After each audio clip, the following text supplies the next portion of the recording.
Walking out of her bedroom, Felina found the house a complete wreck. Beer bottles peppered the floor.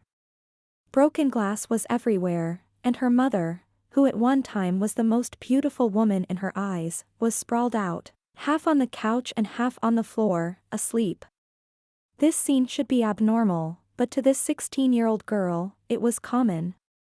Felina didn't lead a normal teenage life.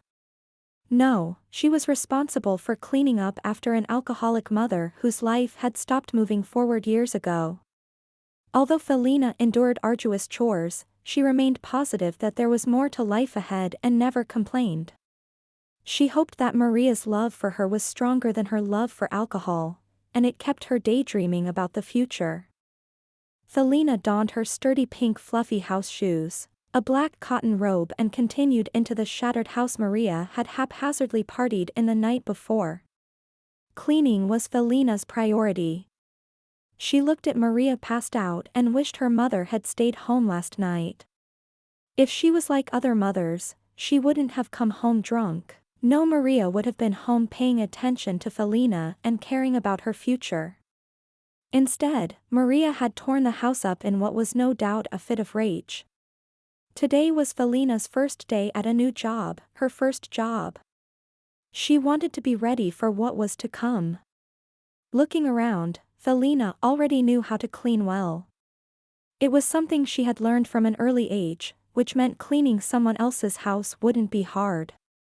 Timid, though strong, Felina had carried the burden of being an alcoholic's daughter since she was 5. Maria had given up trying to be a good mother once she realized no one would rescue her from her self-hate. Felina took the trash out and waved to the neighbors who knew of her troubles and had their own. Turning back to cross the threshold of the alcohol and cigarette smell-drenched house, she needed to get ready for a day outside of this world and into a new one. Felina went to her room and prepared herself. She was ready to be away from the venom of her mother's words. Getting ready would be easy since Felina enjoyed simple things in life. Shower, leggings, a plain t-shirt with a pair of plain black shoes, and she was ready.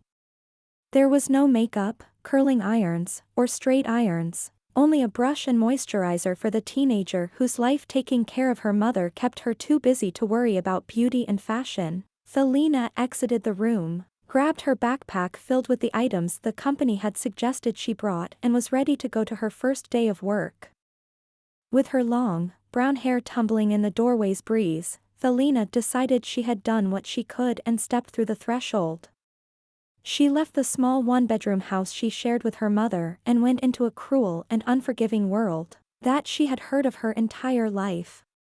The current made it seem like someone had whispered, "Goodbye," into the strands of her orange blossom-scented hair. Unfortunately, no one was there to acknowledge Felina's leaving. Not now, never, but she prayed someone would care enough to acknowledge her existence one day. Maria was always too drunk to recognize where Felina was or where she was going. Had it not been for Magdalena, Felina may have been a different girl.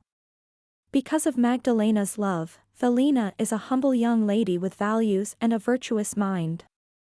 Coming over to save Felina from drowning in a small wading pool at the age of 3, Magdalena, the elderly neighbor, became a surrogate mother to Felina until the day she died only 2 years previously. Someone had to pay the bills, or the streets would welcome them. At 16, Felina never thought she would support herself or clean up after her mother. She learned to be strong long ago when her mother drilled into her that no one would take care of them. Felina, the world doesn't care about us. It will always be cruel. Learn to take care of yourself and never rely on anyone. Do you want to be doomed to live a life like me? Do you want to be a drunk? Do you want to be a nobody? Maria had told Felina repeatedly. Through the years, Felina knew it was coming every time the alcohol touched her mother's lips. Maria was a vision seasons ago. The liquor, gambling, and sorrow weighed on her face and under her eyes. She had dreams and ambitions that were swept aside by one flash of weakness, one love story turned awry. When Maria was 16 she went to work as a maid, but no one warned her that it would be risky. Maria never knew that she would be privy to secrets, lies, and parts of her employers' lives that they wanted to protect. She became a liability. When she went to work with the suffrage family, an upper-class, white household 2 towns over from her small, quaint homestead, she was excited. She regretted leaving to move in with the suffragettes. Still, she craved their lifestyle and it was the only thing on her mind. It didn't take long before Maria fell in love with the family's patriarch, Mr. Suffrage. They had a whirlwind romance. He would call her cute little names, like Pumpkin and Princess. Promising Maria that everything would be hers one day, she believed every word he said. 2 years into the romance, she became pregnant with Felina. The excitement of carrying her lover's child had Maria ready to tell the world. She went to Mr. Suffrage with the amazing news, only to be met with disdain and realize that her reality wasn't real. Her life dropped out from beneath her when she realized Mr. Suffrage took the information to his wife and no longer dealt with Maria. Scandals were not something Ms. Suffrage would tolerate, and Maria couldn't return to her family and be a disgrace. Maria was ashamed to tell her parents what happened, so she left Washington without a peep of her indiscretion. She left a note telling them she was going away. This letter was the last one she wrote to her parents.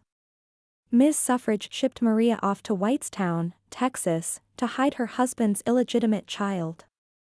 They gave Maria money in a checking account so she wouldn't want anything. At least, Ms. Suffrage figured this would last her a lifetime. Maria passed into a deep depression and started drinking. She struggled to understand this change. She craved her remarkable way of life and the love she had for Mr. Suffrage. When Felina was born, and Maria stared into her eyes, she realized they were alone. She devoted every penny to gambling and drinking. Maria swore to take Felina to see her father one day, and she would demand an apology. Felina never cared if she met her father. She wanted Maria to spend time with her. Still, Maria gambled and kept herself medicated with booze to forget the betrayal. From an early age, Felina was strong-minded, and built on her mother's warnings and misgivings. Felina promised never to allow herself to become what her mom had. She glanced in the mirror every day, reminding herself of her worth. She claimed her victory every night by saying prayers and giving thanks for protecting her from the men her mother carried home. Through the years, Felina has been thankful to Magdalena for teaching her lessons in kindness and love. Magdalena was more of a mother to her than Maria. She was more than a neighbor. Felina spent nights at her house, safe from her own turmoil. Magdalena tended to Felina and often cleaned up after Maria, protecting the young girl as much as possible. On the hard days, Felina visited Magdalena's grave and talked to her headstone. Once she let out her troubles, Felina sat in silence. Although Magdalena wasn't there, Felina knew she was listening. Felina looked back inside her house before she walked out of the door. She smiled to herself, knowing she would always help her mother. Banking her mother's warnings in her head, she found solace in the thought of not being a great beauty. She would keep her head down and clean houses.